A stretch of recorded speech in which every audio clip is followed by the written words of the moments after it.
Finally, there is the theme in the end of the book of Revelation of the marriage, the wedding supper of the Lamb, and what are we to make of that? Is this some great golden corral in the sky that we should be preparing ourselves for? Yeah, not the Golden Corral, but I think this is where everything's made right. You go back to Genesis 1, 2, and 3, and you see how everything was created, and it was created good, and then it all went wrong. And this is there's kind of an when Jesus comes and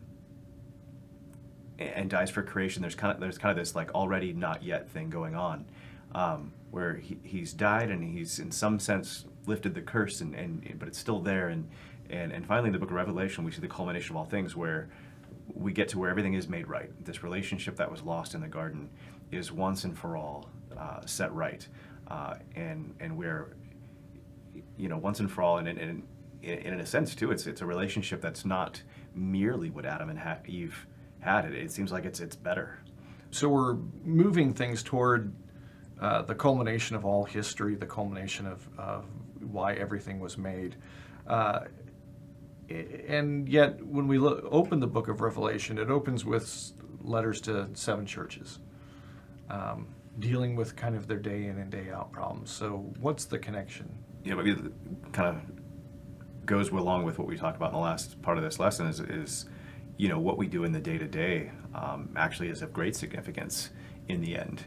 And it might seem small and it might seem trivial many a day and things of this sort, but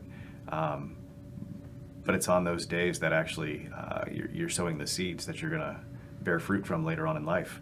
And the small things build your character over time and really turn you into who you're going to be for all of eternity, in a sense. Yeah, I think we have this picture of salvation as just being allowed into heaven. And what's wrong with that picture? Unfortunately, if I were to be allowed into heaven in my fallen state, is heaven going to be better than this place? And unless we're transformed to be fit for heaven, heaven's not going to be heaven. Yeah, I think that we largely see heaven as something that's done to us. It's something that's given to us, not something that's done in us. And if it's something that's done in us, there seems to be a part that we're to play here. What's the balance between kind of a salvation of works and a salvation that is missing sanctification? One, I think it's the recognition that there's still an author to your salvation. It is something that is absolutely not possible apart from that author. It is not something you can achieve or do on your own. It is something that has been purchased and at great cost. But to say that that's the end of it, and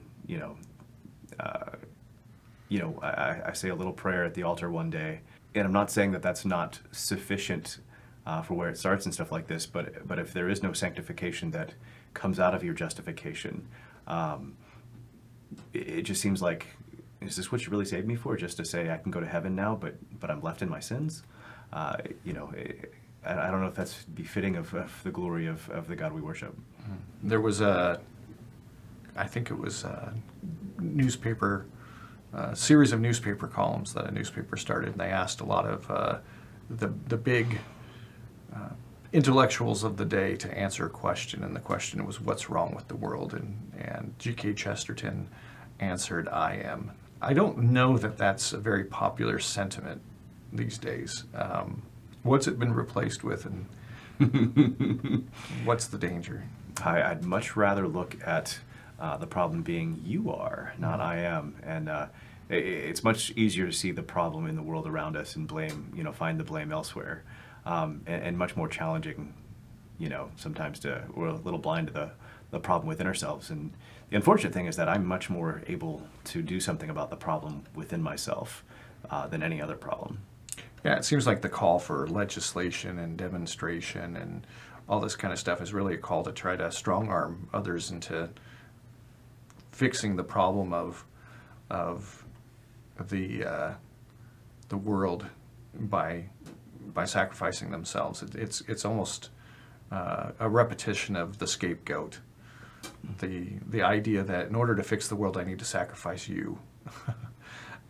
And really, from the very beginning of the book of Revelation and the lamb that was slain, the church is called to take on self-sacrifice. How do we do that in a culture that just doesn't recognize the validity of that at all? Meaning, how do you invite people to that? I think potentially it's the same invitation that's always been handed out, and we're told in the book of Hebrews that even Jesus, the author of our faith, was perfected through suffering. And that sounds a little strange to us, but his ministry was made complete still in suffering, and to invite people in like manner to follow their master, I think is how you do it. And you're going to get some people who definitely will refuse, and some people who accept and see the value in it. But you're right. I think it might be a tough sell in our current cultural state. Yeah, and so as we look at the end of this and the wedding supper of the Lamb, all things are made new, and there's a marriage of spirit and flesh here. Would you agree with that? And there's a marriage of God and His people. There's a marriage of kind of the kingdom and the world. Is there a way to visualize that without recognizing the need for the manifestation in our lives of God's kingdom? Meaning we have a tendency to see this great future where we're going to be in heaven without connecting that to the need for me to be obedient in my life right now. It seems like within that there's an implicit rejection of heaven. Would you agree with that? I hadn't thought of it in those terms, but yeah, you can totally look at it that way. And it's not lost on me that being transformed is not something we spend a lot of time concentrating on, and yet it's kind of the thing that should be occupying us a great deal in this life.